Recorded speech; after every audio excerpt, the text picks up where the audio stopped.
မင်္ဂလာပါရှင်ဒီဗီဒီယိုလေးမှာတော့ဒီတနေ့ကိုတမီနဲ့ရွှေပညာကို free လေးလာမဲ့ဗီဒီယိုလေးဖြစ်ပါတယ်အရှိ3 4 5ရေတော့ကဒီကျတိတ်မအားလို့ပေါ့နော်တိတ်မတေးဖြစ်ပေးလိုက်ပါဘူးရှင်ဒီနေ့ကတော့စပြီးတော့ပေးပါမယ်ဆိုတော့စစ်ကြောက်ပဲဒီရွှေရီစစ်ဆက်ဖို့ပေါ့နော်ဒီနိုင်ငံခြားမှာဆိုရင်ရွှေပဲရီကိုရွှေအမျိုးအစားကိုပေါ့နော်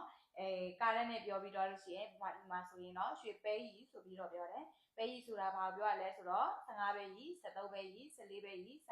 ဆက်နေပဲရီနောက်ပြီး14နဲ့ပြားရီဒင်းကားရီတို့ခေါ်တယ်14နဲ့ပြားရီဒီလိုမျိုးပဲရီတွေကိုပြောပါတယ်ရှင်ဒါဆိုရင်အဲ့လိုမျိုးပဲရီတွေကိုကာလန်နဲ့စစ်တဲ့ချစ်လေးကိုပြောပြပေးမှာဖြစ်ပါတယ်ရှင်ဒီတူတွေကတော့ကြော်သားပေးပါမသိတူတွေကတော့ဒါလေးကိုကြည့်ပေးပါရှင်ရက်တယ်ပေးတဲ့နေ့တမီနဲ့ဗီဒီယိုလေးတွေကို please လေးလာချင်အားဖြင့်ဗာလေးရစီမလဲဆိုတော့ကောင်းကျိုးတွေကရွှေဆိုင်မှာရွှေဝယ်တဲ့ခါမှာဆိုရင်ကိုကတိတက်နားလည်နေမယ်နောက်ချက်ကကြတော့ရွှေပေါင်းမယ်ဆိုရင်တိတက်နားလည်နေမယ်ပေါ့နော်တကယ်လို့လုပ်ငန်းစမယ်ဆိုရင်လာတင်တန်းလေးတော့တေးဖို့လိုအပ်ပါတယ်ရှင်ဒါကြတော့ဒီပညာရှင်အနေနဲ့ပြီးထားတက်ထားရပြီဆိုတာမျိုးလောက်အတွက်ပဲအဝေးပါတယ်တကယ်လုပ်ငန်းလုပ်မယ်ဆိုရင်တော့လုပ်ငန်းကို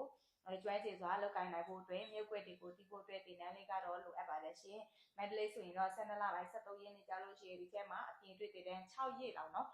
မဲကြောက်တိုက်တာအရေးကြီးတာအဲ့လိုမျိုးလက်တွေ့ကိုပါလေ့ကျင့်တင်ကြပေးမှာဖြစ်ပါတယ်နဲ့တင်ကြားတာတခုတည်းမဟုတ်ဘူးနော်လေ့ပါလေ့ကျင့်ပေးမှာပါတင်တန်းပြီးတာနဲ့အလုပ်လုပ်လို့ရမှာပါရှင်ဆိုတော့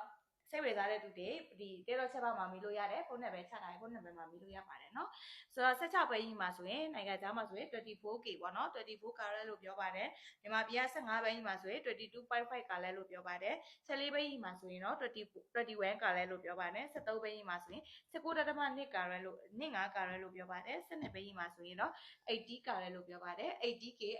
လို့ခေါ်နေတဲ့ရွှေမျိုးစားကမြန်မာရွှေရည်နဲ့ဆိုရင်12ပဲကြီးပဲရှိပါတယ်ရှင်ကျေးဇူးများတင်ပါတယ်တကယ်လို့ဒီဗီဒီယိုလေးကတက်တက်ကျိုးရှိတယ်ဆိုရင်အများသူကလည်းမြင်သွားအောင်ဒီမျိုး